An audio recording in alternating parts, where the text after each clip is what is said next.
Are young Australians disappointed that their government didn't send a minister to these talks? I think all Australians are exceptionally disappointed with the actions of our government. It's disappointing in the extreme, yes. I understand you've been following the talks closely.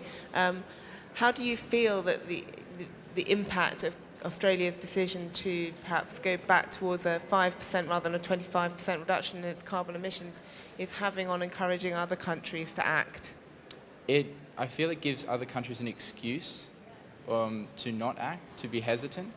There is a need for global unified action, and with Australia hanging back and pulling away from that, we do hinder the adoption of a more stringent measures, yes. Obviously the government's in for another 3 years, and that will go beyond 2015. So do you think that Australia will increase its emissions in time for 2015, which is when we need to have a global deal? I'm actually rather hopeful for that, to be honest.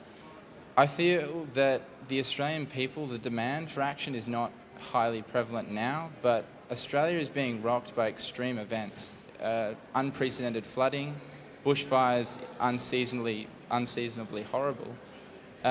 These events are tied to climate change, and if that connection is made, then the Australian people will demand by 2015 a far more stringent approach, and the government will have to meet that demand. So yes, I am confident that Australia's position will push towards a more progressive outcome.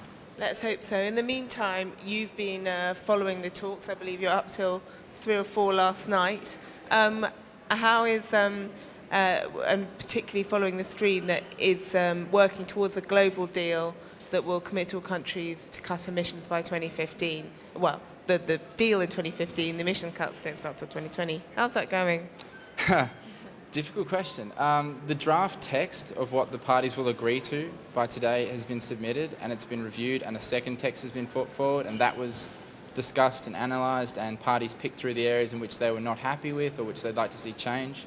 There's by no means consensus on a large amount of the document, but the fact that the document is there, it's being worked on, and the parties are working relentlessly to see the changes that they want and to negotiate an actual outcome, I think that's encouraging. And what about loss and damage? That's the other sticking point in these talks. Have you been following that as well? Not as closely as I'd like to be. I understand that loss and damage is a very complex issue, and Australia has been exceptionally difficult in the proceedings to the point of being a hindrance. It seems to be an issue to which I can't comment as extensively as I'd like to, for I haven't followed it as closely as I could if I had the time, but it's very important, yes.